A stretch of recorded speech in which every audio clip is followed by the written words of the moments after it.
In our last example here, example number 6, we're going to consider a third new series. So we've already looked at telescoping series, which don't really have a specified shape. We looked at geometric series, which kind of have a slight fluctuating shape. A and R can take on different values. And now we're going to look at what we refer to as the harmonic series. The harmonic series, though, is not like a group of a bunch of different series. It is specifically this addition problem. Notice we could even write out some of the terms of this addition problem. If k is a 1, I get 1, then plus a half, plus a third, plus a fourth, and so on and so forth for the rest of time. That series, that specific series with exactly those numbers, is what we call the harmonic series. Now, this harmonic series is actually going to show up so often throughout the remaining sections that it's important for us to understand, does this specific series converge or diverge? Well, to maybe start thinking about that, let's look at some of these partial sums of this series. Now the first one here maybe isn't too bad. Finding S number 5, you could probably even do by typing some things directly into your calculator or doing the addition by hand. Because if I wanted to add up the first 5 items here, let's see, I don't know, I could get like an easy common denominator, maybe like 60 or something like that. But let's see, this total result, if I crunch through everything, I think I get 137 over 60. You could check me on that. That actually turns into the decimal 2.283 repeating on the 3. Okay? So if you add up the first 5 things, you've kind of accumulated up to the point of about 2.2 or 2.3. Now, what would happen with this series if I went out to S100? Right? Add up the first 100 items in this particular series. Well, this is going to be a little bit more difficult to actually do. At least to do by hand or to type all into a calculator.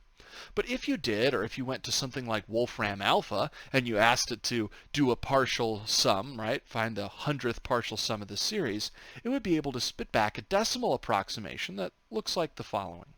It's about 5.1874. Okay, so by adding on an extra 95 things, the running totals increase to this. Okay, about adding 95 items. Well, what about if I wanted to go to S number 200, right? If I went to S200, notice it's adding 100 more things than before, and my running total would actually be increasing to this amount. Again, I'm just using like Wolfram or my calculator to find those particular values. So this is kind of interesting because when I look at what part D of the question asks, it says, well, if I look at the answers that I have up above, if you had to take a guess, just based on like a gut hunch, right?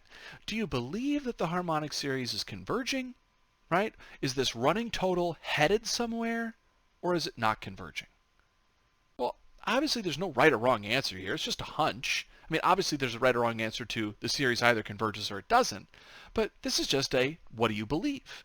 So, I don't know. I mean, I've heard arguments in a variety of different ways. Some people have argued, you know what, Kyle, I don't really know what it's doing. I'm not confident yet based on the limited information that I have here. And so sometimes people just take a random stab in the dark. They just guess. You know, they just say, I don't know, divergent, or I don't know, convergent. Some people say, well, wait a minute, Kyle. When I looked at the first 5 items, and I had about 2, I looked at the next 95 items, and I only went up by like 3. But then when I looked at the next 100 items, I only went up by about, what, like 0.7? This seems to be slowing down in its growth. And a lot of times, I get people to say that maybe it converges to 6 or something close by. Right? Like maybe if it's not 6, maybe it's like 6.23 or something, you know, like, I don't know, right? But maybe it converges. I can kind of see that. But this is what's so incredibly surprising about the harmonic series. If you look at it, it does add these tinier and tinier and tinier and tinier fractions on all the time, right? Like if I think about adding on one additional term here, I'm going to be adding on the 201st term. That's just 1 over 201. That's a really small decimal. That's hardly going to make this fluctuate at all. Which is why it's really weird that the harmonic series is divergent.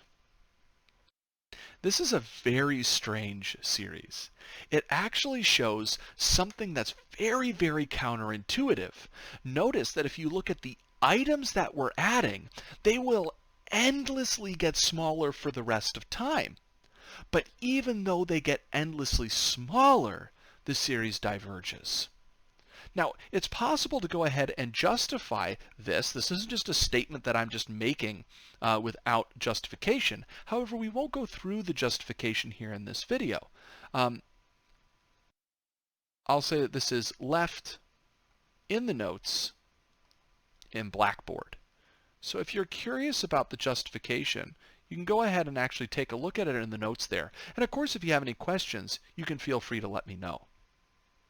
Now, before we end this section, it's important for us to go back and take a look at kind of a quick summary of all of the different things that we've seen thus far. We can kind of summarize all the things that we've been talking about in the past sections by taking a look at this sort of a setup here.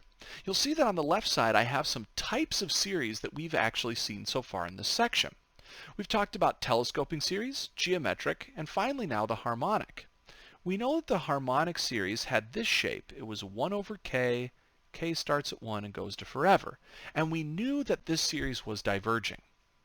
The geometric series had more of a general structure to it, right? We had a shape that looked like this, where a and r could be numbers. And as long as my power here started at a 0 when I plugged in my first value, I had something geometric. And this either converged or diverged. It totally depended on the value of r.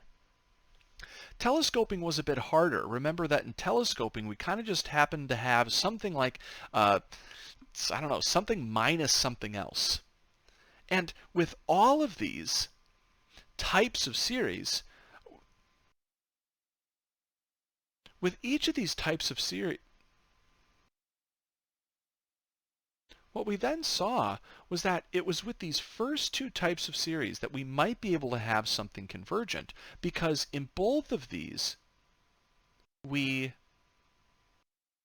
were able to find S sub n.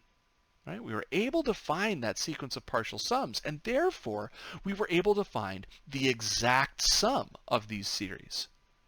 What we'll see is that in the next section, we'll start to identify some additional types of series, but also some tests. And in a lot of the sections to come, we'll continue to add to both sides here.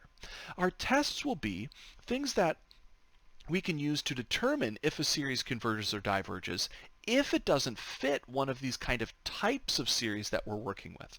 But having this sort of a mental image or cheat sheet kind of in front of you is extremely helpful when tackling new questions. In fact, I would encourage you, I don't know, to take a screenshot of this, take a photo of this page, or write it out on your own, because we're going to be continually adding to this page over the next several videos and throughout this chapter. And this provides us with a really great way to kind of organize our thinking and to help us try to understand the different types of series that we're working through and how I would know maybe what approaches are good to take, not good to take in certain situations. But this at least provides us with a big list of options that we have when we come to different problems.